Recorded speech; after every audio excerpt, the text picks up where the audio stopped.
Hi guys, welcome back to न्यायनेस। तो आज मैं एक नई वीडियो के साथ आई हूं जो कि है वन शॉट मैराथन, जो यूनिट 3 आपकी एनसीईआरटी बुक है लीगल स्टडीज की क्लास 12th की, उसे कवर करता है, जिसमें 4 चैप्टर है: property law, contract law, tort and intellectual property. So basically ये कल्मिनेशन लाई हूं मैं जो भी प्रीवियस ईयर बोर्ड क्वेश्चंस है, एंड ट्रस्ट मी ये बहुत ज्यादा इंपॉर्टेंट है। अब क्योंकि आप लोगों के हाफ ईयरलीज भी आ रहे हैं तो हो सकता है कि डायरेक्टली इसमें से कोई भी क्वेश्चन आप देख सकते हैं, और इनकी सेपरेट वीडियोस भी मैं अपलोड करूंगी। ठीक है, तो सबसे पहले हम कॉन्ट्रैक्ट से स्टार्ट करते हैं कुछ इंपॉर्टेंट क्वेश्चंस। देखो, सबसे पहले इसमें लिखा है Sushila is a minor who looks older than her age. अब देखो, माइनर कौन होता है। देखो, सबसे पहले जो इंडियन मेजॉरिटी एक्ट है, ठीक है, इंडियन मेजॉरिटी एक्ट, ठीक है। अब जो इंडियन मेजॉरिटी एक्ट है उसने बोला था कि कोई भी पर्सन, ठीक है, कोई भी पर्सन जो 18 साल से कम की उम्र का है वो माइनर कंसिडर करा जाता है।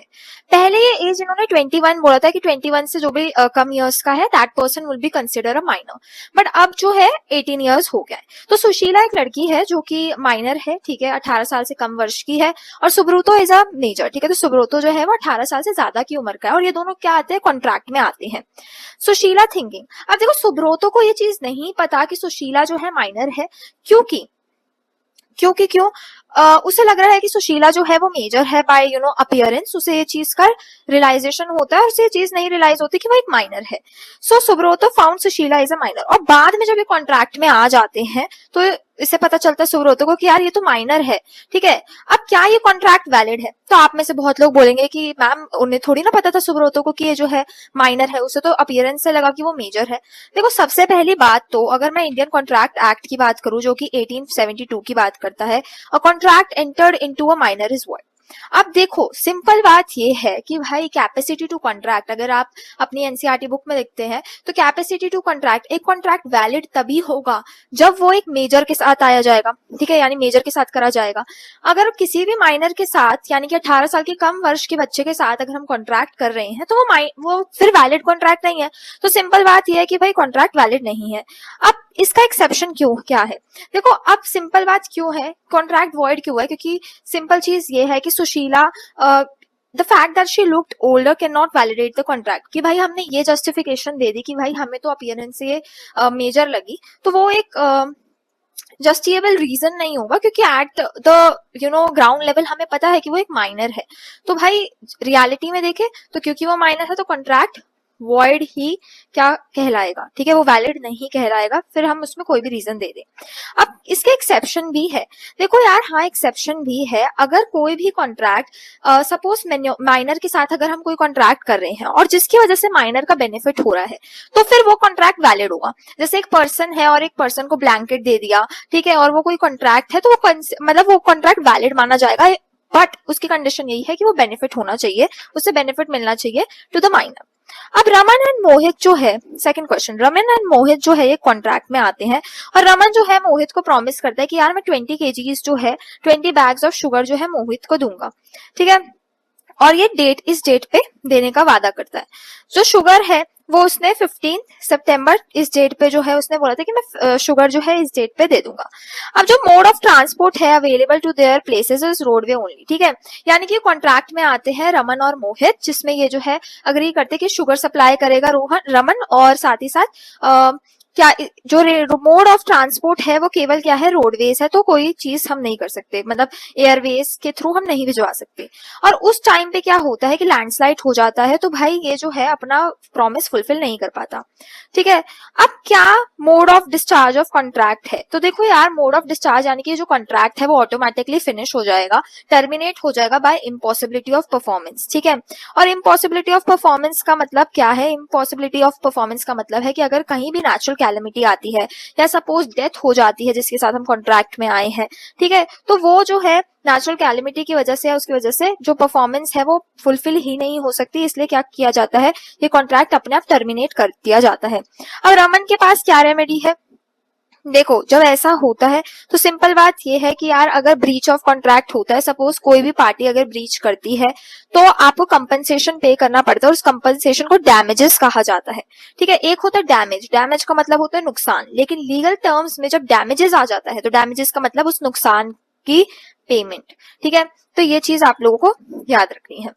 ओके, और इसी को डॉक्ट्रिन ऑफ रेस्टिट्यूशन भी कहते हैं। अगर आप लोगों को ये आपकी बुक में नहीं है, लेकिन इस टर्म का यूज करना बहुत इंपॉर्टेंट है कि जो कोर्ट है वो क्या बोलता है, वो ऑर्डर देते हैं कि अगर आपने जो है ब्रीच ऑफ कॉन्ट्रैक्ट करा है, so it is your duty कि आप उस पर्सन को जिसके साथ आप कॉन्ट्रैक्ट में आए थे और जिसके साथ आपने अपना परफॉर्मेंस जो है वो फुलफिल नहीं करा है, उसके साथ आप क्या करें, उसको कंपनसेशन दे, उसे डैमेजेस दीजिएगा, ताकि वो इंजर्ड पार्टी जो है वो सेम पोजिशन में आ जाए।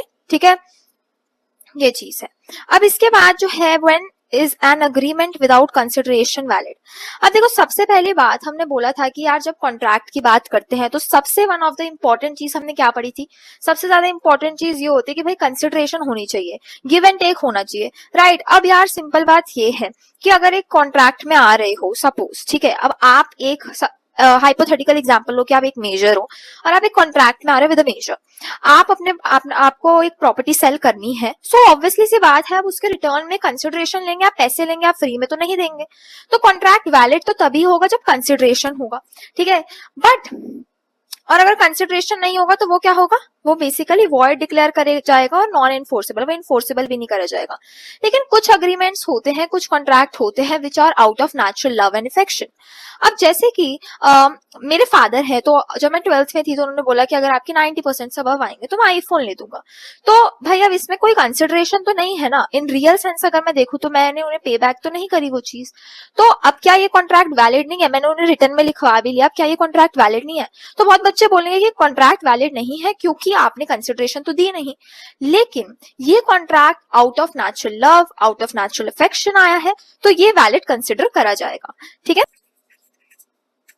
अब अगला क्वेश्चन ये है, ठीक है, A gives 1,000 to B, his son, out of love. It is in writing and registered. Is it valid? अब वही बात जो हमने ऊपर डिस्कस करा कि A जो है फादर है, उन्होंने अपने B सन को जो है 1,000 रुपीज दिए, ठीक है, और वो रिटर्न में भी प्रॉपर लिखवाया हुआ है, रजिस्टर्ड है। क्या ये वैलिड है? तो भाई ये वैलिड होगा। क्यों वैलिड होगा? कि हालांकि इसमें कंसिडरेशन नहीं है, जो B है, जो सन है, वो वापस में कुछ नहीं दे रहा है, but it is a promise. ठीक है, एक ऐसा अग्रीमेंट है जो आउट ऑफ नेचुरल लव है, आउट ऑफ अफेक्शन है, ठीक है, और रिटर्न में भी है, रजिस्टर्ड भी है, तो डेफिनेटली एक वैलिड कॉन्ट्रैक्ट होगा। तो आप समझ रहे हो, आप कॉन्सेप्चुअल क्लैरिटी लेके चलो। सीबीएसई केस बेस्ड क्वेश्चंस जो है वो देता है, अब डायरेक्ट क्वेश्चंस नहीं आते हैं। तो conceptual clarity is something which is extremely important. ठीक है, अगर एक कॉन्ट्रैक्ट जो होता है उसका बेसिक चीज क्या होता है, बेसिक एलिमेंट होता है कंसिडरेशन, कि भाई आपको लेन देन मतलब गिव एंड टेक रिलेशनशिप होना चाहिए। पर कुछ ऐसे केसेस होते हैं जहाँ एक्सेप्शन भी होती है, जैसे agreement out of natural love and affection, तो अगर उसमें कंसिडरेशन नहीं भी होगी तो भी चलेगा। ठीक है, अब सिंपल चीज, A agrees to pay 1,000 if B gives his minor daughter in a marriage. Is it valid? अब देखो, सोचने वाली बात है। इसमें क्या कहा जा रहा है कि एक पर्सन है, ठीक है, उसने बोला कि अगर आप मेरी माइनर डॉटर यानी कि 18 साल से कम उम्र की डॉटर से शादी कर लेंगे तो मैं आपको 1,000 रुपीज भी दे दूंगा एज डाउरी। तो सबसे पहली बात तो ये कॉन्ट्रैक्ट 100% वैलिड नहीं होगा, क्योंकि अगर आप अपना कॉमन सेंस भी लगाए तो सबसे पहले तो चाइल्ड मैरिज हो रही है, और आप सभी को पता है कि चाइल्ड मैरिज क्या है। चाइल्ड मैरिज भाई अबॉलिश्ड है। ठीक है, एक ऐसी पॉलिसी है जो कि पब्लिक पॉलिसी के अगेंस्ट है। ठीक है, ये फॉलो नहीं करी जाती। तो यहाँ पे अगर कोई भी कॉन्ट्रैक्ट ऐसा हो रहा होता है, या कोई भी कॉन्ट्रैक्ट ऐसा हो रहा होता है which is against the public policy, जो लॉज के अगेंस्ट है, जो पॉलिसी के अगेंस्ट है, वो अग्रीमेंट कभी भी इन्फोर्सेबल या वैलिड कंसिडर नहीं करा जा सकता। ठीक है, तो वो वॉइड होगा और नॉट इन्फोर्सेबल होगा। इन्फोर्सेबिलिटी का मतलब ये है कि भाई अगर ये कॉन्ट्रैक्ट तोड़ दिया जाए तो हम कोर्ट में जाके ये नहीं बोल सकते कि ये देखो हमारा जो कॉन्ट्रैक्ट है, हमने ऐसे कॉन्ट्रैक्ट करा था और ये फुलफिल नहीं हो रही consideration. We can not do this because it is important to realise that it is against the public policy. तो ये कॉन्ट्रैक्ट पहले स्टार्टिंग से ही वैलिड कंसिडर नहीं करा जाएगा। ठीक है, so moving on to the next question.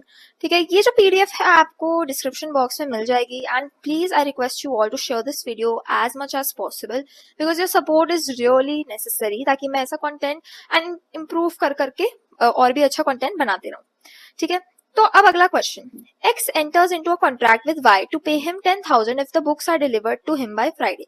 बात क्या है कि X एक नाम का बंदा है जिसने जो है Y को बोला, वो कॉन्ट्रैक्ट में आते हैं, X और Y कॉन्ट्रैक्ट में आते हैं, X को बोला कि X ने Y को बोला कि I'll give you 10,000 बट तभी दूंगा जब आप बुक्स को डिलीवर कराएंगे बाय फ्राइडे।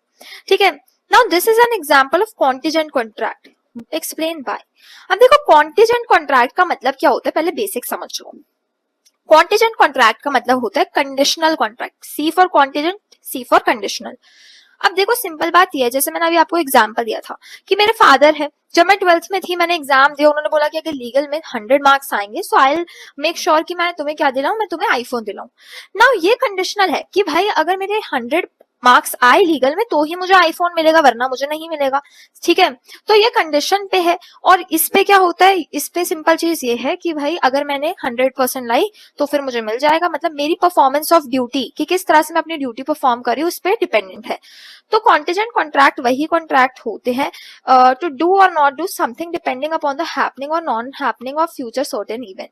ठीक है, कि कोई फ्यूचर का एक इवेंट होने वाला है जिसमें हमारे ऊपर डिपेंड करते हैं कि हम किस तरह से परफॉर्म कर रहे हैं ड्यूटी, अगर मेरे 90 आ जाएंगे तो मुझे मिल जाएगा वरना नहीं मिलेगा। और ये जो कॉन्टिजेंट कॉन्ट्रैक्ट है डेफिनेटली वैलिड होता है, इन्फोर्सेबल होता है, एंड देयर मे बी और may not be reciprocal promise. अब देखो रेसिप्रोकल भी हो सकता है, नहीं भी, ऐसा भी हो सकता है कि मेरे 100 आए और ऐसा भी हो सकता है कि नहीं आए, तो रेसिप्रोकल के ऊपर बेस्ड होता है। ठीक है यार, देखो साथ में ना I tell you one thing कि अगर आपने बुक अभी तक नहीं पढ़ी है, मैंने कॉन्ट्रैक्ट की तो वीडियो अपलोड करी हुई है, यू कैन गो वॉच, क्योंकि मैंने कॉन्सेप्चुअल क्लैरिटी उसमें प्रॉपरली दी है। और भी वीडियोस जो है आ जाएगी, स्पेसिफिकली एडीआर, ह्यूमन राइट्स, ऐसे चैप्टर है जो बहुत ज्यादा वेटेज के हैं, सो आई मेक श्योर कि मैं साथ साथ में अपलोड करती रहूं। Next question, Apex Chemicals entered into agreement with Moonledge Pharma Limited to supply them 16 units of calcium and 8 units of magnesium powder for its medicine। तो देखो ये जो दो कंपनीज है कॉन्ट्रैक्ट में आती है और इन्होंने ये जो है 16 यूनिट्स ऑफ कैल्शियम और 8 यूनिट्स ऑफ मैग्नीशियम पाउडर का इनका कॉन्ट्रैक्ट बनता है। ठीक है, by the time apex chemical supply 12 units of calcium and 4 units of magnesium. Contract 16 unit और 8 यूनिट का हुआ था, लेकिन सप्लाई कितने करे, 12 और 4। ठीक है, तो ये चीज हमें देखनी है। Every dealer was suppose to get his supply sanction from the government to a maximum unit of 10 units. Apex chemical found it difficult to complete it order, brings a suit. अब देखो क्या था, सिंपल बात ये है कि question इतना बड़ा है तो बहुत बच्चे घबरा जाते हैं क्वेश्चन को देख के। बात ये करी है कि दो कंपनीज है वो कॉन्ट्रैक्ट में आई थी, जितने अमाउंट ऑफ क्वांटिटी का साइन हुआ था उतनी अमाउंट ऑफ चीजें जो है उन्हें नहीं मिली। तो अब क्या हो गया, सूट फाइल कर दिया, केस फाइल कर दिया। अब क्या ये सक्सीड होंगे, जिसने केस फाइल करा विल दे सक्सीड? अब देखो इस सिचुएशन में क्या होता है कि जो मूनलाइट फार्मा है वो डेफिनेटली सक्सीड हो जाएंगे, क्योंकि वो क्या बोलेंगे कि हमारा तो ब्रीच ऑफ कॉन्ट्रैक्ट हुआ है, हमारा क्या हुआ है, ब्रीच ऑफ कॉन्ट्रैक्ट, हमें धोखा मिला है भाई, हमारा जो था 16 यूनिट और 8 यूनिट की बात करी और हमें तो सिर्फ 12 और 4 यूनिट मिले हैं। So it is definitely a breach of contract. और ब्रीच ऑफ कॉन्ट्रैक्ट की बात आपकी सेक्शन 73 में करी गई है। ठीक है, सेक्शन 73 में करी गई है। ठीक है, और इसमें क्या होगा, section 73 of Indian contract act deal with the damages for the breach of contract. और मैंने बताया कि डैमेज का मतलब क्या होता है, नुकसान, और डैमेजेस का मतलब क्या होता है कि जो उस नुकसान की भरपाई यानी कि पैसे, कंपनसेशन। तो भाई कंपनसेशन मिलेगा, ठीक है उन्हें, और वो सक्सीड हो जाएंगे। Now next, D a minor borrowed a sum of money from M. अब वही बात, आपकी बुक में एक केस है और उसको आप हर जगह कोट कर सकते हो, क्योंकि माइनर के ऊपर एक क्वेश्चन तो आपको देखने को जरूर मिलेगा, and that is I reckon that it is Mohori Bibee versus Dharmodas Ghose. ठीक है, तो आप उस केस को अच्छे से पढ़ें और एंड दैट इज समथिंग जो आप कोट कर सकते हैं हर एग्जाम्पल के साथ। ठीक है, अब डी एक माइनर है, 18 साल से कम की उम्र का व्यक्ति है, और उसने क्या करा, पैसे बोरो करे फ्रॉम एम, यानी कि अपनी उसने प्रॉपर्टी को गिरवी रख दिया एम के साथ, और एम इज अ मेजर। ठीक है, उसने प्रॉपर्टी को गिरवी रख दिया और उसकी जगह उन्होंने पैसे ले लिए लोन पे। अब subsequently D sued for cancellation of mortgage. अब ये जो माइनर है उसने बाद में बोला कि भाई मैं जो अपनी लैंड मैंने गिरवी रखी है मैं उसे वापस लेना चाहता हूँ। अब क्या ये कॉन्ट्रैक्ट वैलिड है? अब देखो सबसे पहले तो कोई भी कॉन्ट्रैक्ट, बेसिक चीज यही है कि कोई भी कॉन्ट्रैक्ट माइनर के साथ करा जाए तो वो वैलिड नहीं होता है।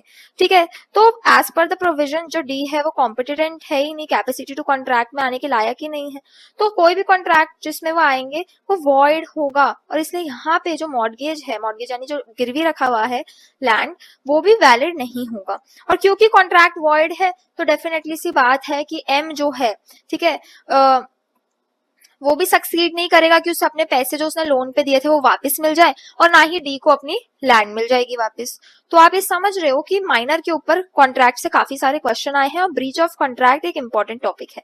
अब इसके ऑब्जेक्टिव टाइप क्वेश्चंस देख लेते हैं जो आपके एग्जाम्स में आ चुके हैं और आ सकते हैं बोर्ड में, ठीक है। कॉन्ट्रैक्ट एक्ट कब पास हुआ था? भाई 1872 का एक्ट है। कौन सा केस ऐसा था जहां पर validity of agreement between husband and wife, अब देखो हस्बैंड और वाइफ के बीच में जो अग्रीमेंट हुआ था, आपकी बुक में केस है जिसका नाम है Balfour versus Balfour. Balfour versus Balfour एक ऐसा केस था जिसमें वाइफ ने जो है केस फाइल कर दिया था हस्बैंड पे, क्योंकि उन्हें जो है क्या मेंटेनेंस के पैसे नहीं मिल रहे थे, यानी कि she was in the England, उनकी तबियत खराब थी और हस्बैंड ने प्रॉमिस करा था कि भाई मैं तुम्हें पैसे भेजूंगा, और हस्बैंड ने पैसे नहीं भेजे, तो फिर उन्होंने केस फाइल कर दिया। बैल्फर वर्सेस बैल्फर का केस था।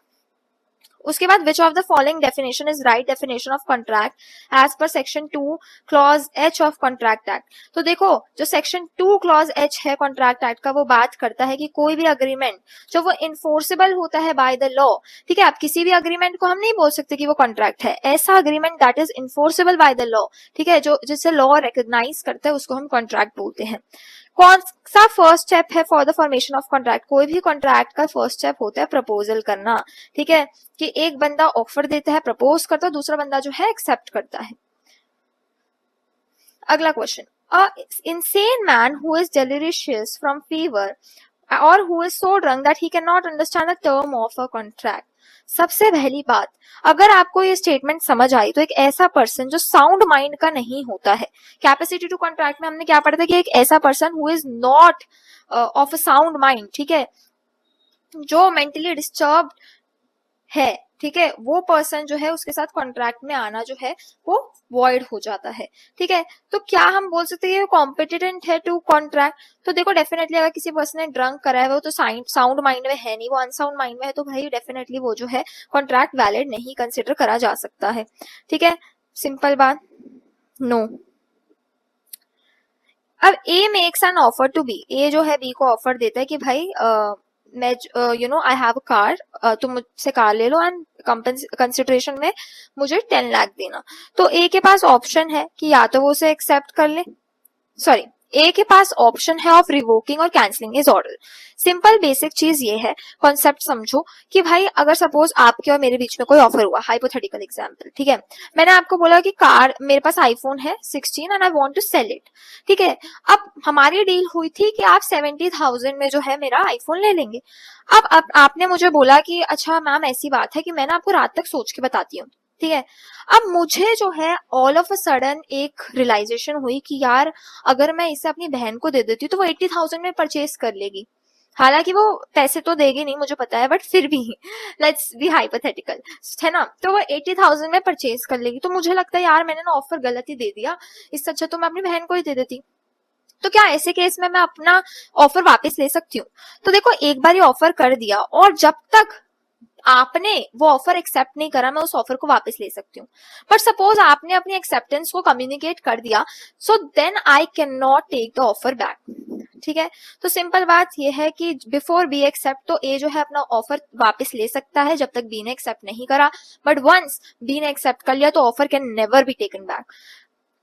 When certain terms or all terms of a contract are cancelled, कुछ टर्म्स और सारे कॉन्ट्रैक्ट के टर्म्स कैंसिल हो गए तो उसे रेसेशन बोला जाता है, ठीक है। Ashwin agree to supply 20 litres of oil to Bholu इस डेट पे, और इस डेट पे अश्विन ने सप्लाई नहीं करा, तो कौन सी स्टेटमेंट करेक्ट है? तो सिंपल बात यह है कि भाई ब्रीच ऑफ कॉन्ट्रैक्ट है, सेक्शन 73 के तहत डैमेजेस मिलेंगे, कंपनसेशन पे करना पड़ेगा ब्रीच ऑफ कॉन्ट्रैक्ट के लिए, ठीक है। तो आधे क्वेश्चंस तो आपके उसी से सॉल्व हो रहे हैं। अब आद्विक है उसने अपनी बाइक बेची 50,000 रुपीज की संदीप को, बट अगर मार्केट प्राइस उसी बाइक को, यानी कि उसी बाइक को अगर वो शायद बाहर बेचता तो फिर वो 75,000 उसे मिल जाती। अब क्या ये कॉन्ट्रैक्ट वैलिड है? तो देखो वैलिड है, क्योंकि consideration need not be adequate but real, क्योंकि कुछ ऐसा एग्रीमेंट्स होते हैं जो out of natural love affection होते हैं, तो ये नहीं बोला जा सकता कि कंसिडरेशन हमेशा एडिक्वेट हो, कि हमें जो चीज हम बेच रहे हैं उसके प्राइस हमें सही तरीके से मिल जाए, बट कंसिडरेशन होना जरूरी है, कंसिडरेशन शुड बी रियल। होता है कभी कभार कि यार जितने का हम सोच रहे हो उतने की चीज नहीं बिकती है, ठीक है, बट कंसिडरेशन होना नेसेसरी है। सो दिस वाज कॉन्ट्रैक्ट की मैराथन। अब हम स्टार्ट करते हैं थॉट्स के साथ। ओके, स्टार्टिंग विद टॉर्ट्स, ठीक है। देखो टॉर्ट का मतलब क्या होता है, टॉर्ट का मतलब होता है सिविल रॉन्ग। अब सपोज करो, सबसे पहले इसका ये समझते हैं कि टॉर्ट का सिविल रॉन्ग क्या होता है मैम, ठीक है। सिविल रॉन्ग का मतलब ये है कि suppose you are playing with your brother, ठीक है, आप अपने भाई के साथ खेल रहे हो क्रिकेट। अब आप पार्क में खेल रहे होते हो और आपकी सोसाइटी में जो आपने है बॉल बैटिंग करी, और जो बॉल है उससे किसी के घर का शीशा टूट जाता है। So now is it a crime? So you'll say कि नहीं, क्राइम तो नहीं है ना। Is it a civil thing कि हम बोले कि क्राइम है? बिल्कुल। तो आप बोलोगे कि मैम ये तो कोई बीच में लाए करता है, क्या हम इसे बोल सकते हैं कि सिविल केस भी नहीं है, कि प्रॉपर्टी के मैटर हो गया बहुत बड़ा? ऐसा तो कुछ है नहीं, मैरिज एडॉप्शन ये सब नहीं है, और एक क्रिमिनल में भी नहीं आएगा। सो इसी कैटेगरी को टॉर्ट्स बोलते हैं, विच मीन सिविल रॉन्ग, ठीक है। अब ये जो टॉर्ट होते हैं ये नेग्लिजेंस की वजह से भी हो सकते हैं, और ये इंटेंशनल भी हो सकते हैं। दो केसेस हो सकते हैं कि या तो आपने, हो सकता है कि भाई आपने रेवेंज लेने के लिए जानबूझ के इंटेंशनली सिविल रॉन्ग कमिट करा, या हो सकता है कि ये नेग्लिजेंस यानी कि आपकी केयरलेसनेस की वजह से, नजरअंदाज की वजह से वो चीज हो गई। अब इसमें एक चीज क्वेश्चन पूछा जाता है कि जो ये एम्प्लॉय है, केयरसेल टेलीकॉम एक कंपनी है, एंड बेसिकली स्ट्रीट में एक गड्ढा खोद रहे थे, ठीक है, और इवनिंग में वो मैनहोल जो है ये ओपन छोड़ जाते हैं, और दे covered it with canvas shelter but left it unattended, ठीक है। तो बेसिकली वो जो मैनहोल है वो ऐसे ही रह जाता है, और ये कंपनी कर रही थी। अब प्रिंस है जो कि 8 साल का बच्चा है, ठीक है, वो वहां पे आसपास खेल रहा था, और वो उस मैन होल में जो है खेलते वक्त गिर जाता है, और इंजरीज उसे हो जाती है बहुत ही ज्यादा भयानक, ठीक है। ये सीबीएसई 2016 में क्वेश्चन आया। अब बताओ कि क्या ये नेग्लिजेंस है, और नेग्लिजेंस है तो कैसे नेग्लिजेंस है, आप ये चीज बताओ। देखो सिंपल बात ये है कि नेग्लिजेंस तो है। अब किसी भी चीज को नेग्लिजेंस कंसिडर करने के लिए कुछ उसके इंपॉर्टेंट एसेंशियल्स है, ठीक है। अब इंपॉर्टेंट एसेंशियल्स क्या? अब जैसे सपोज करो आप एग्जाम देने जा रहे हो, एग्जाम से पहले आपके एसेंशियल्स क्या है कि भाई आप अपना सिलेबस कंप्लीट करो, साथ ही जो है ये वन शॉट मैराथन देखो जिसमें जो है सारे आपको सीबीएसई के क्वेश्चंस मिल जाएंगे, एंड देन आप जो है अपने आप में कॉन्फिडेंस रख के एग्जाम देने जाओ। सिमिलरली इधर जो है क्या है, नेग्लिजेंस के लिए कुछ एसेंशियल्स होते हैं। सबसे पहले the defendant owes duty of care to the victim. सबसे पहले क्या ड्यूटी ऑफ केयर थी? ड्यूटी ऑफ केयर का मतलब होता है कि सबसे पहली चीज ये है कि ये जो कंपनी है उनकी ड्यूटी ऑफ केयर, उनके पास ये ऑब्लिगेशन थी कि भाई अगर उन्होंने मैनहोल स्ट्रीट के बीच में जहां पे बच्चे खेलते हैं वहां पे ओपन करा है या डग करा है, तो भाई उनके पास ड्यूटी ऑफ केयर तो डेफिनेटली थी, कि उनकी एक रिस्पॉन्सिबिलिटी थी कि वो उस चीज को प्रॉपर्ली करके जाए, ठीक है। There has been breach of duty of care. Negligence में दूसरी चीज क्या है कि उस चीज को नेग्लिजेंस तब कहेंगे, सबसे पहला ड्यूटी ऑफ केयर होनी चाहिए, दूसरी चीज ब्रीच यानी कि उस चीज को तोड़ देना चाहिए। उन्होंने डेफिनेटली सी बात है ड्यूटी ऑफ केयर का ध्यान नहीं रखा, और उन्होंने जो है वो मैनहोल ओपन ही छोड़ दिया, और ये जो ब्रीच ऑफ ड्यूटी की वजह से हार्म सफर होना चाहिए किसी को, तो वो बच्चा गिर गया और उसे इंजरीज आ गई, तो डेफिनेटली नेग्लिजेंस का केस है। इसमें आपकी बुक में एक बहुत ही इंपॉर्टेंट और बहुत ही फेमस केस है डोनोगो स्टीवेंसन, ठीक है, जिसमें ये बताया गया है कि एक जो पर्सन था वो रेस्टोरेंट गए, ठीक है। अब उन्होंने जो है ड्रिंक जो है उसका ऑर्डर दिया, जिंजर बियर का, बेसिकली प्रिसाइजली अगर मैं बोलूँ तो ऑर्डर दिया। अब जो कंपनी है जिसने जो रेस्टोरेंट वाले थे उन्होंने ड्रिंक जो है वो प्रेजेंट करी, और पूरा पी लिया, और उसने देखा कि यार इसमें तो जो है डिकम्पोज स्नेल यानी कि स्नेल जो है उसकी उसे जो है मिल गया, राइट, मरा हुआ स्नेल जो है उस ड्रिंक से मिला, तो अब उससे बहुत ज्यादा उसकी तबीयत खराब हो गई है। अब क्या ये नेग्लिजेंस का केस नहीं है? डेफिनेटली सी बात है भाई, ये नेग्लिजेंस का केस है, क्योंकि उनके पास ड्यूटी ऑफ केयर थी रेस्टोरेंट वालों के पास कि वो जो अगर एक प्रोडक्ट अपने कस्टमर्स को दे रहे हैं, so that product should be of excellent quality, ठीक है, and if not of excellent quality then at least इतनी तो हो कि भाई वो साफ सुथरी हो, है ना। और दूसरी चीज है कि उस केस में डेफिनेटली ब्रीच ऑफ ड्यूटी हुआ था, आप लोगों को पता है कि भाई वो जो है उसे स्नेल मिल गया था और उससे हार्म भी हुआ, वो बीमार भी हो गया। तो नेग्लिजेंस में 3 चीजें असेंशियल होती है, ठीक है। सेकेंड क्वेश्चन जो बहुत ही ज्यादा इंपॉर्टेंट है, let me zoom it, which is कि टॉर्ट और ब्रीच ऑफ कॉन्ट्रैक्ट में क्या फर्क है। अभी अभी हमने ब्रीच ऑफ कॉन्ट्रैक्ट पढ़ा था, यानी कि कॉन्ट्रैक्ट क्या होता है, कैसा प्रॉमिस होता है। आप सभी को पता है प्रॉमिस होता है जो अग्रीमेंट होता है, जो इन्फोर्सेबल बाय लॉ होता है, जिसमें एक पार्टी ऑफर करती है दूसरी पार्टी एक्सेप्ट कर देती है। लेकिन ब्रीच ऑफ कॉन्ट्रैक्ट का क्या मतलब है? ब्रीच ऑफ कॉन्ट्रैक्ट का सिंपल सा अर्थात ये है कि भाई जो कॉन्ट्रैक्ट था, जो प्रॉमिस करे गए थे वो फुलफिल नहीं हुए, ठीक है। और अगर ऐसा होता है तो हमें डैमेजेस मिलते हैं, यानी कि उस चीज के पैसे मिलते हैं, जो इंजर्ड पार्टी है उसे डैमेजेस मिलते हैं, या फिर परफॉर्मेंस ऑफ ड्यूटी यानी कि कोर्ट ऑर्डर करती है कि आप परफॉर्म करें जो भी आपने अपनी ड्यूटी परफॉर्म नहीं करी। Now in a breach of contract damages are liquidated, यानी कि सिंपल बात ये है कि कॉन्ट्रैक्ट में लिक्विडेटेड यानी कि आप उस डैमेज को काउंट कर सकते हो कि कितना डैमेज हुआ है। कॉन्ट्रैक्ट में हर चीज नंबर में होता है, जैसे हमने अभी ऊपर एग्जांपल देखा कि 16 और 8 यूनिट का कॉन्ट्रैक्ट हुआ था लेकिन 12 और 4 यूनिट ही जो है उसे मिले। So you have the quantity कि कितना नुकसान हुआ है, तो डैमेजेस जो है वो जो है लिक्विडेटेड होते हैं। ठीक है, ब्रीच ऑफ कॉन्ट्रैक्ट में मोटिव नहीं देखा जाता कि मोटिव क्या है, इंटेंशनल है या फिर नेग्लिजेंस की वजह से होता है, ये ब्रीच ऑफ कॉन्ट्रैक्ट में नहीं देखा जाता। ब्रीच ऑफ कॉन्ट्रैक्ट में स्पेसिफिक पर्सन के टूवर्ड्स ड्यूटी होती है। ठीक है, ब्रीच ऑफ कॉन्ट्रैक्ट में nature of damages is compensatory, यानी कि कंपेंसेशन पे करी जाती है। लेकिन टॉर्ट क्या होता है, देखो टॉर्ट में जो है, टॉर्ट की सिंपल डेफिनेशन है कि सिविल रॉन्ग होता है, और सिविल रॉन्ग अगर हो रहा है तो इसको भी आप कंपेंसेशन ही देंगे। कि अगर राहुल ने जो है शीशा तोड़ दिया अपने नेबर आंटी के घर पे, तो भाई वो उसके पेरेंट्स क्या करेंगे, पैसे दे देंगे, है ना, तो डैमेजेस होगा। अब इधर लेकिन डैमेजेस जो है वो अनलिक्विडेटेड है, कि कितने पैसे देने हैं भाई, शीशे पे कितने पैसे देंगे। कॉन्ट्रैक्ट में तो हमारे पास क्वांटिटी पूरी लिखी होती है, रिटर्न होता है तो हमें पता होता है, लेकिन in tort we can not calculate the damages, हम पैसे कितने देने उसे नहीं पहचान सकते। और टॉर्ट में मोटिव देखा जाता है। डेफिनेटली टॉर्ट दो टाइप के होते हैं, एक इंटेंशनल होता है कि इंटेंशनली करा है, और एक होता है अनइंटेंशनल जिसे हम नेग्लिजेंस यानी केयरलेसनेस की वजह से वो चीज हो जाती है। इन टॉट duty is bound towards a person generally. अब अगर टॉट की बात करें तो ड्यूटी जो होती है पर्सन के टूवर्ड्स ही होती है, और डैमेज इसमें भी कंपनसेशन दिया जाता है। तीन एलिमेंट ऑफ टॉट कौन से होते हैं, देखो अगर किसी भी चीज को बोलना है कि कोई भी सिविल रॉन्ग हुआ है, just a minute, yes so here. अब देखो सिंपल बात ये है कि अगर बात करें कि कोई भी सिविल रॉन्ग हुआ है तो उसके लिए सबसे पहले रॉन्गफुल एक्ट होना चाहिए, उस रॉन्गफुल एक्ट से डैमेज होना चाहिए, और जो भी डैमेज हुआ है भाई उसको क्या देना चाहिए, उसकी रेमेडी होनी चाहिए। अब नो फॉल्ट लाइबिलिटी क्या है, देखो नो फॉल्ट लाइबिलिटी का मतलब ये है कि यूजुअली क्या होता है, जब एक पर्सन कोई भी मिस्टेक करता है, ठीक है, जब एक पर्सन की कोई भी गलती होती है तो उससे दूसरे पर्सन के राइट जो है वो वॉयलेट हो जाते हैं। लेकिन कभी कभार ऐसा होता है कि यार एक पर्सन जिसकी गलती भी ना हो वो फिर भी बेचारा जो है उसे कंपनसेशन देनी पड़ती है, और ऐसे को हम बोलते हैं नो फॉल्ट लाइबिलिटी, कि भाई जो पर्सन है उसका कोई फॉल्ट नहीं था लेकिन फिर भी वो लाइबल है, उसे कंपनसेशन देनी पड़ेगी क्योंकि जो दूसरे पर्सन के राइट्स है वो वॉयलेट हुए हैं। और अब इसमें हम स्ट्रिक्ट लाइबिलिटी की बात करेंगे और एब्सोल्यूट लाइबिलिटी की बात करेंगे, जिसकी मैं वीडियो अपलोड करूंगी जल्दी ही। ठीक है, तो ऐसे केसेस में नो फॉल्ट लाइबिलिटी आपको समझ आ गया। अब इसके ऑब्जेक्टिव देख लेते हैं। देखो टॉट जो है एक लैटिन वर्ड से निकला है, लैटिन एक लैंग्वेज थी टॉटम, और टॉटम का मतलब क्या होता है, टॉटम का मतलब होता है सिविल रॉन्ग। ठीक है, सिविल रॉन्ग टॉटम का मतलब होता है, ये ऑल ऑफ द अबव नहीं होगा, सिविल रॉन्ग का मतलब होता है टॉट। ठीक है, अब इसमें क्वेश्चन है कि अजय जो है was facing Chitra who was aiming a gun point towards Binny.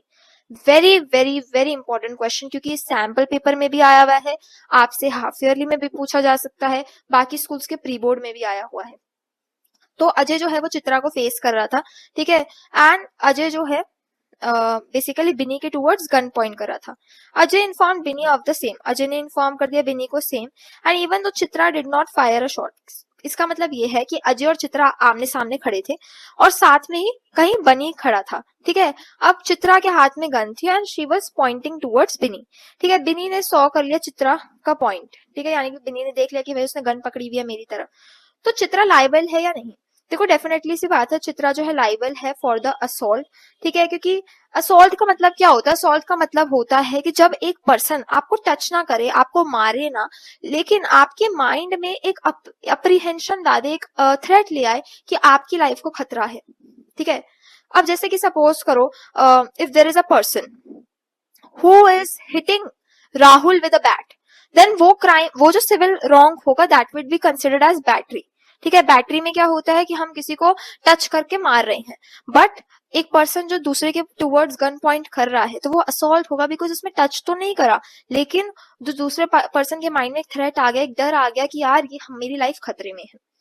Trespass to chattel क्या होता है, ट्रेसपास टू चैटल, चैटल का मतलब होता है कि पर्सनल मूवेबल प्रॉपर्टी और उसे डैमेज करना।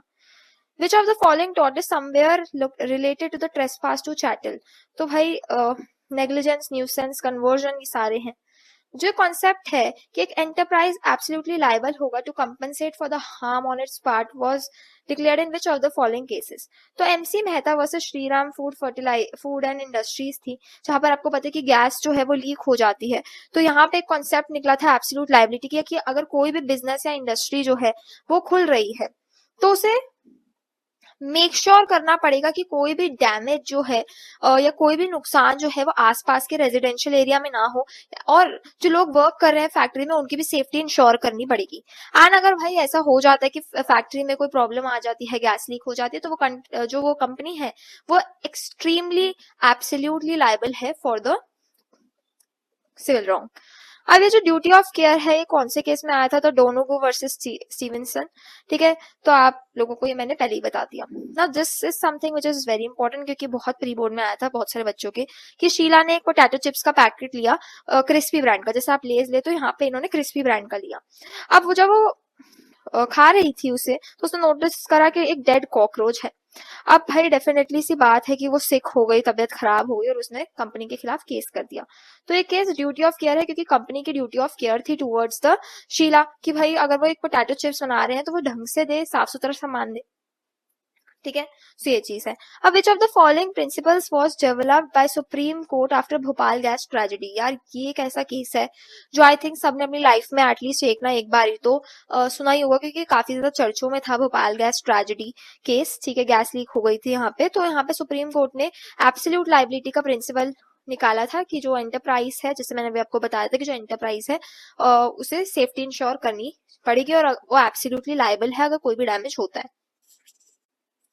Now the next question which comes to our mind is how can a property be transferred? ठीक है, प्रॉपर्टी को ट्रांसफर करते हैं तो क्या क्या स्टेप्स होते हैं। सबसे पहला मोड ऑफ ट्रांसफर। देखो सिंपल बात यह है कि अगर कोई प्रॉपर्टी 100 रुपए से ज्यादा की है तो उसमें प्रॉपर रजिस्ट्रेशन कराना पड़ेगा, और अगर एक प्रॉपर्टी 100 रुपए से कम की है तो उसमें आप नॉर्मली डिलीवरी भी कर सकते हैं। ठीक है, और अगर एक प्रॉपर्टी जो है इनटैंजिबल है, जैसे कि यार अगर कोई प्रॉपर्टी को आप टच ही नहीं कर सकते, जरूरी नहीं है कि वो प्रॉपर्टी हो, ठीक है, कोई इंटेलेक्चुअल प्रॉपर्टी है, तो फिर आप उसको भी रजिस्ट्रेशन कराना पड़ेगा।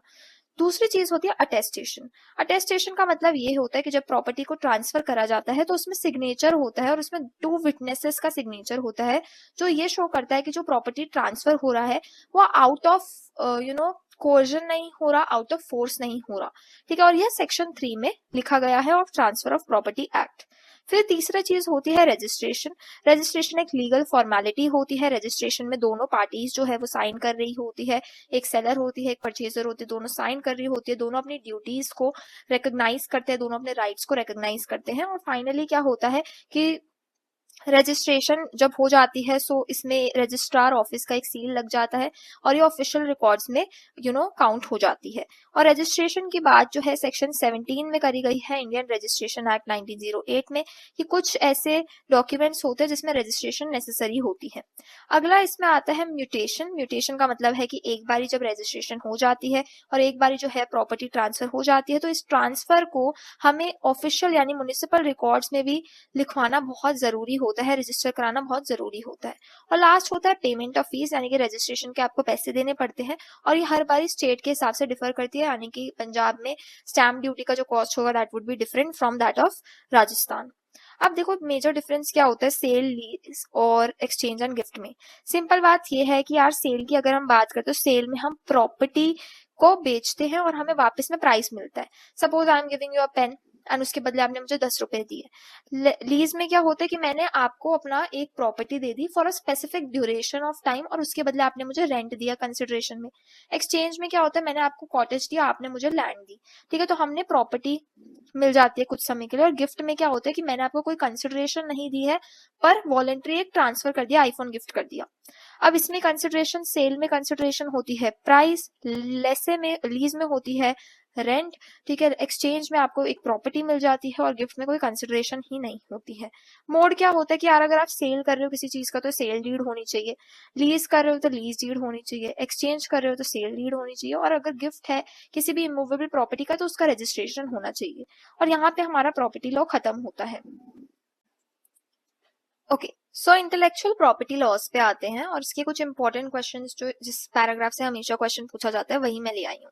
ठीक है, अब इंटेलेक्चुअल प्रॉपर्टी क्या होती है यार? ऐसी प्रॉपर्टी जिसे हम टच नहीं कर सकते और किसी पर्सन ने अपने दिमाग से बनाई है, जैसे मूवीज हो गई, ठीक है, कोई सॉन्ग हो गया, कोई बुक लिखी है, सो उसमें इंटेलेक्ट का यूज करा है, उन्होंने अपने ब्रेन का यूज करा है और वो एक ऐसी प्रॉपर्टी है जो प्रोटेक्ट होती है by the various law such as copyright act. ठीक है, वो अब इसमें क्वेश्चन आता है कि डिफरेंस बताओ ट्रेड नेम और ट्रेड मार्क में। अब देखो H&M क्या है? सिंपल बात यह है कि अगर हम H&M की बात करें तो एक ट्रेड मार्क है। ठीक है, ये एक ट्रेड मार्क है, सबसे इजी लैंग्वेज में बता रही हूँ, ट्रेड मार्क ये हो गया। लेकिन H&M की फुल फॉर्म क्या है? Henge and Moritz, so this is a trade name. ठीक है, तो सिंपल बात ये है कि ट्रेड नेम हो या ट्रेड मार्क हो बहुत ही ज्यादा इंपॉर्टेंट एलिमेंट होते हैं किसी भी कंपनी की ब्रांड के लिए। ठीक है, जो रेपुटेशन बनाकर रखते हैं, एक आइडेंटिटी बनाते हैं दोनों। डेफिनेटली अगर आप H&M का प्रोडक्ट बाय करोगे सो एक ट्रेड मार्क होता है, तो आपको पता चलेगा। अ trade name is the official name under which a company operates. ठीक है, तो ट्रेड नेम क्या होता है? ट्रेड नेम एक ऑफिशियल नेम होता है, जैसे कि आप ये देख सकते हैं हेंज एंड मॉरिट्स। अब H&M तो ट्रेड मार्क है, एक शॉर्ट फॉर्म हो गया, लेकिन अगर हम उसका प्रॉपर नेम लिखे जिस नेम से कंपनी चलती है तो वो हेंस एंड मॉरिट्स है।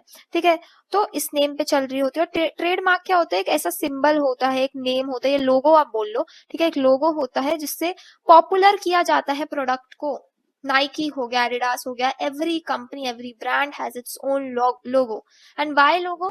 क्योंकि उससे पॉपुलराइजेशन ज्यादा इजीली हो जाती है। तो ट्रेड नेम और ट्रेडमार्क में इतना ही डिफरेंस है अगर शॉर्ट में बताऊं तो। H&M को, और ये आप एग्जाम्पल अपने एग्जाम में कोट कर सकते हैं। ठीक है, एक यूनिक आइडेंटिफिकेशन हो जाती है। ठीक है, एक लोगो से H&M जो है एक ट्रेडमार्क हो गया, एक यूनिक आइडेंटिफिकेशन हो गई। एक ट्रेड नेम जो है ये ब्रांड नेम नहीं होता, बट ये रजिस्ट्रेशन, मतलब कि जरूरी नहीं है कि हेंज एंड मॉरिट्स जो है ये रियल नेम हो, लेकिन ये एक ऐसा नेम है जिसपे हम अज्यूम करके चलते कि कंपनी चल रही है। ठीक है, अब अगला क्वेश्चन है कि you are an author who has written a novel. अब आप एक ऑथर हैं, आप में से बहुत लोगों को लिखने का शौक होगा, तो आपने एक नॉवल लिखी हिंदी में। ठीक है, वो जो नॉवल लिखी वो बहुत ज्यादा पॉपुलर हो गई, पॉडकास्टर हो गए, बहुत सारे सीरियल प्रोड्यूसर्स हैं, ये आपकी जो स्टोरी है वो कॉपी करने की कोशिश कर रहे हैं। तो आप बताओ कि किस तरह से आप अपने राइट्स को प्रोटेक्ट करेंगे। ऐसे कौन से इकोनॉमिक राइट्स हैं या फिर ऐसे कौन से राइट्स हैं जिससे आप अपने वर्क को प्रोटेक्ट करेंगे। ठीक है, अब सिंपल बात ये है कि अगर कोई भी पर्सन कुछ भी इनोवेशन करता है, बुक लिखता है, नॉवल लिखता है या कुछ भी लिखते हैं, तो कुछ इकोनॉमिक राइट्स दिए जाते हैं। ठीक है, इकोनॉमिक की जब हम बात करते हैं यानी कि उससे हमें पैसे मिलते हैं। सबसे पहला right to reproduce. Right to reproduce यानी कि जो ओनर है वो कॉपी कर सकता है, कॉपीज बना सकते हैं, एडिट कर सकते हैं ओरिजिनल वर्क को, मॉडिफाई कर सकते हैं, जो भी उन्होंने नॉवल लिखी है वो इस काम कर सकते हैं। Right to distribute. Right to distribute का मतलब है सपोज आपने एक शॉर्ट फिल्म बनाई, यूट्यूब पे डाल दी, आप उसे सेल भी कर सकते हो, रेंट पे लगा सकते हो, लेंड कर सकते हो, गिफ्ट कर सकते हो, ये आपके पास राइट है क्योंकि वो आपकी प्रॉपर्टी है, intellectual property. Right to communicate to the public. तो आपने अगर सपोज कोई सॉन्ग निकाला है तो आप पॉडकास्ट में जाके उसके बारे में प्रमोशन कर सकते हैं और वेबकास्ट कर सकते हैं और अपने वर्क के बारे में पब्लिक को बता सकते हैं। Right of adaptation. अडेप्टेशन का मतलब है कि एज एन ओनर आपने जो भी वर्क करा है आप उससे थोड़ा ऑल्टर करना चाहे तो ऑल्टर कर सकते हैं और कन्वर्ट भी कर सकते हैं। एंड राइट टू ट्रांसलेट यानी कि आप ओनर, बीइंग द ओनर, आप अपने वर्क को अदर लैंग्वेजेस में भी ट्रांसलेट कर सकते हैं। तो ये है इकोनॉमिक राइट्स जो किसी भी एक पर्सन को मिल जाता है अगर वो एक इंटेलेक्चुअल प्रॉपर्टी क्रिएट करते हैं। लेकिन कुछ मॉरल राइट्स होते हैं। मॉरल राइट्स का मतलब है कि ऐसे राइट जिसकी वजह से ऑथर का जो पर्सनल कनेक्शन है विद देयर वर्क वो प्रिजर्व रहे। जैसे कि सपोज यार आपने बुक लिखी, आप एक राइटर हैं, अब आपने ये चीज नोटिस करी होगी कि आप अगर आपने कोई पोएम वगैरह लिखी तो यार जो आपकी सबसे फर्स्ट पोएम होगी ना, आपका एक उसके प्रति जो है ना सॉफ्ट कॉर्नर होगा कि यार ये मेरी फर्स्ट पोएम है, राइट। तो सिमिलरली ऑथर जब भी कोई काम लिखते हैं, कोई भी चीज का क्रिएशन करते हैं, तो उनके लिए अपने काम के प्रति सॉफ्ट कॉर्नर होता है और उसी को प्रोटेक्ट करते हैं मॉरल राइट्स। तो इसमें आता है right of paternity. Right of paternity का मतलब है कि भाई जो ओरिजिनल क्रिएटर है वो बाकी लोगों को बोल सकते हैं, उनपे कॉपीराइट क्लेम लगा सकते हैं कि आपने जो है मेरा वर्क कॉपी करा है। ठीक है, तो वो कॉपीराइट क्लेम लगा सकते हैं अगर उनका वर्क कॉपी कर रहा है कोई। राइट ऑफ इंटीग्रिटी का मतलब है कि भाई आप जो है आपका जो ओरिजिनल वर्क है आप उसे अपने रेपुटेशन उसकी मेंटेन कर सकते हैं, कोई उसकी रेपुटेशन हार्म ना करे, आप उसको, आपके पास ये राइट है। एंड राइट टू रिट्रैक्शन का मतलब है कि ऑथर जो है allows author to withdraw the work और टेक बैक अर्लियर असर्शन। यानी कि आपने एक बुक निकाली बट आप चाहते हो कि अब वापस उसे बंद कर दिया जाए उसका publication, so you can do that under right to retraction. ना ये बहुत इंपॉर्टेंट क्वेश्चन है जो डायरेक्टली 5 मार्क्स में पूछा जाता है। Discuss the concept of national treatment and its evolution through the various international conventions। अब देखो कुछ ऐसे इंटरनेशनल कन्वेंशन या ऑब्लिगेशंस बोल लो जिसकी वजह से इंडिया के इंटेलेक्चुअल प्रॉपर्टी राइट्स जो है वो शेप हुए। जैसे Paris convention for the protection of industrial property. Trust में अगर आप अपनी बुक में देखेंगे ना आपको एक वर्ड भी समझ नहीं आएगा, तो मैंने बहुत मुश्किल से इसको सिंप्लीफाई फॉर्म में लिखा है ताकि आप लोगों को समझ आए। तो जो पेरिस कन्वेंशन था ये स्टेट पे अडॉप्ट करा था, ये इन्फोर्स करा था, ये लर्न करने वाला। और इसमें क्या प्रिंसिपल अपनाया गया था? इसमें प्रिंसिपल ऑफ नेशनल ट्रीटमेंट। इसमें बोला गया था कि इंडिया जो है it must give equal protection to inventions from other member countries. ठीक है, यानी कि अगर सिंपल बात ये है कि इंडिया के जो भी एलाइज है, ठीक है, जो भी उसके फ्रेंड्स है, जैसे ब्रिक्स समिट में India is one of the member, तो बाकी जो कंट्रीज है इंडिया जिस तरह से लीगल प्रोटेक्शन अपनी कंट्री के लोगों को देता है उसी तरह की लीगल प्रोटेक्शन बाकी कंट्री के लोगों को भी दे। तो इक्वल प्रोटेक्शन होना चाहिए इन्वेंशंस के लिए। राइट ऑफ प्रायोरिटी का मतलब ये है कि जो एक इन्वेंटर है वो अप्लाई कर सकता है पेटेंट के लिए इन मल्टीपल कंट्रीज। दूसरा आता है Berne convention for the protection of literary and artistic work, और इसमें भी प्रिंसिपल ऑफ अगला है Berne convention for the protection of literary and artistic work. इसमें भी प्रिंसिपल ऑफ नेशनल ट्रीटमेंट आया था, जिसका मतलब ये है कि सपोज फॉरेन ऑथर्स है वो इंडिया में आते हैं कोई भी अपनी बुक लेके, तो उन्हें वही सेम लीगल प्रोटेक्शन दी जाएगी जितनी प्रोटेक्शन एक इंडियन को दी जाती है, राइट। तो ऑटोमेटिक प्रोटेक्शन का इसमें एक थ्योरी आई कि भाई अगर आपने कोई भी वर्क जो है वो या कोई भी नॉवल लिखी है तो ऑटोमेटिकली वो प्रोटेक्ट हो जाएगी, उसमें आपको कोई क्यू में या फिर स्पेसिफिक रजिस्ट्रेशन कराने की जरूरत नहीं है। एंड इंडिपेंडेंस ऑफ प्रोटेक्शन, इसका मतलब है कि वर्क जो है वो प्रोटेक्ट होता है even if not protected in its home country. Suppose अगर इंडिया है और इंडिया में आपका वर्क प्रोटेक्ट नहीं होता है तो इसका मतलब ये नहीं कि बाकी कंट्रीज में भी नहीं होगा, ठीक है। फिर आता है यूसीसी। यूसीसी का मतलब है यूनिवर्सल कॉपीराइट कन्वेंशन। इसमें नेशनल ट्रीटमेंट आया। और कॉपीराइट नोटिस, इसमें बोला गया कि यार अगर आपको अपने वर्क पे कॉपीराइट क्लेम करना है या फिर सपोज आपका वर्क कोई कॉपीराइट ना कर ले तो उसके लिए नेसेसरी है कि आपके पास एक कॉपीराइट नोटिस होना चाहिए। इन्होंने बोला कि कॉपीराइट जो है उसकी ड्यूरेशन होती है ऑथर्स लाइफ, यानी जितनी ऑथर्स की लाइफ है उतनी तो होगी, लेकिन जब ऑथर की डेथ हो जाती है उसके बाद 25 साल और ये जो है चलता है, ठीक है। और मिनिमम राइट्स की बात करें कि हर एक कंट्री को कुछ बेसिक कॉपीराइट राइट्स जो है वो देने चाहिए ऑथर्स को। फिर आता है WIPO यानी कि वर्ल्ड इंटेलेक्चुअल प्रॉपर्टी ऑर्गेनाइजेशन, और ये जो है एक यूएन की एजेंसी बन गई थे 1974 में। इसमें ग्लोबल प्रोटेक्शन की बात करी कि किस तरह से इंटेलेक्चुअल प्रॉपर्टी लॉज को प्रोटेक्ट करना है, प्रमोट करना है ऑल ओवर द वर्ल्ड। और इसमें कॉपरेशन की बात करी गई कि किस तरह से IPR के रिलेटेड और उसके इन्फोर्समेंट के रिलेटेड सारी कंट्रीज कॉपरेट करेगी। फिर इसमें अगला क्वेश्चन आता है पेटेंट सिस्टम के लिए। पेटेंट्स का मतलब क्या? देखो पेटेंट एक ऐसा राइट है जो गारंटी करा जाता है उन लोगों को जिन्होंने कुछ नया बनाया हो, ठीक है। और इंडिया में पेटेंट जो है ये बेसिकली 20 ईयर्स के लिए ही मिलता है, ठीक है। और लॉज कौन से हैं? तो लॉ है पेटेंट एक्ट 1970 का, ठीक है। और इसी लॉ को अमेंड करा गया था 2005 में, और इसका एक रूल्स भी आते हैं पेटेंट रूल्स 2003। तो बहुत ही इजी लैंग्वेज में मैंने लिख दिया है। अब कौन सी चीज ऐसी है जो पेटेंट करी जाती है? देखो अब ऐसे तो लोग हर चीज नई नई इन्वेंशन कर रहे हैं। आप शार्क टैंक पे आपने देखा होगा बहुत चीजें इन्वेंट हो रही है, राइट। बट हर चीज को पेटेंट तो नहीं मिलता, हर चीज को ये पेटेंट वाला राइट नहीं मिलता। क्यों? क्योंकि पेटेंट के कुछ कंडीशंस हैं। सबसे पहले नोवेलिटी। नोवेलिटी का मतलब है कि जो इन्वेंशन होना चाहिए वो न्यू होना चाहिए, ओरिजिनल होना चाहिए, और कुछ यूनिक फीचर। अब कोई एक एग्जिस्टिंग चीज है उसमें थोड़े बहुत ना व्हाट कैन बी पेटेंटेड। अब देखो सिंपल बात ये है कि शार्क टैंक आप में से बहुत सारे लोगों ने ऑलरेडी देखा होगा, और उसमें देखा होगा कि लोग नई नई इनोवेशंस के साथ आते हैं, लेकिन सबको क्या पेटेंट राइट मिल जाता है? तो देखो पेटेंट एक ऐसा राइट है जो सबको नहीं मिलता क्योंकि इसकी कुछ कंडीशंस होती है। सबसे पहला नोवेलिटी, कि जो भी प्रोडक्ट आपने बनाया वो न्यू होना चाहिए, ओरिजिनल होना चाहिए, और कुछ यूनिक फीचर। अब सपोज कोई एक ऐसी चीज है जो ऑलरेडी एग्जिस्ट करती है और उसमें आप थोड़े बहुत बदलाव कर देते तो वो पेटेंट नहीं होगा क्योंकि वो ऑलरेडी एग्जिस्ट करती है, बस आपने थोड़े बहुत चेंजेस करे हैं। कुछ यूनिक फीचर होना चाहिए। दूसरा नॉन ऑब्वियसनेस। नॉन ऑब्वियसनेस का मतलब है कि भाई आप सिंपल चीज जो ऑलरेडी वही एग्जिस्ट कर रही है उसमें थोड़े बहुत चेंजेस कर देते तो उससे कोई फर्क नहीं पड़ेगा। आपका एक इन्वेंशन होना चाहिए, ठीक है। और उसका इंडस्ट्रियल यूज। अब कोई भी प्रोडक्ट आप बना रहे हो और उसका कोई यूज नहीं है तो कोई पर्पस नहीं है, वो ऐसा प्रोडक्ट होना चाहिए जो कमर्शियली यूजेबल है, इंडस्ट्रियल एप्लीकेशन है, ठीक है। बहुत इंपॉर्टेंट है, इससे केस बेस्ड क्वेश्चन आते हैं। अब पर्पस ऑफ पेटेंट लॉ का पर्पस यही है कि टेक्नोलॉजिकल एडवांसमेंट आए, लोग नई नई इनोवेशंस करें, इंडस्ट्रीज का डेवलपमेंट हो और साथ ही साथ साइंटिफिक रिसर्च को प्रमोट करा जाए। अब इसमें से एमसीक्यूज आते हैं ज्योग्राफिकल इंडिकेशंस में से, जैसे प्रोडक्ट। अब फुलकारी जो है ये एक ऐसा प्रोडक्ट है जो पंजाब, हरियाणा, राजस्थान का बहुत फेमस है। वर्ली पेंटिंग महाराष्ट्र, गुजरात, दमन दीव की। Malabar robusta coffee Kerala, Karnataka. Darjeeling tea is definitely West Bengal की बहुत फेमस है। और पोचमपल्ली इक्काथ यानी कि तेलंगाना का ये बहुत ज्यादा फेमस है। So if you like the video, please don't forget to like, share and subscribe to my channel for more such content। and इसकी जो PDF है वो आपको डिस्क्रिप्शन बॉक्स में मिल जाएगी। एंड अगर ट्रस्ट में ये क्वेश्चंस आपसे डायरेक्टली प्री बोर्ड्स में भी पूछे जा सकते हैं और हाफ ईयरलीज आ रहे हैं उसमें भी पूछे जा सकते हैं, क्योंकि ये लास्ट ईयर के बोर्ड ईयर्स के रिपीटेड क्वेश्चंस हैं।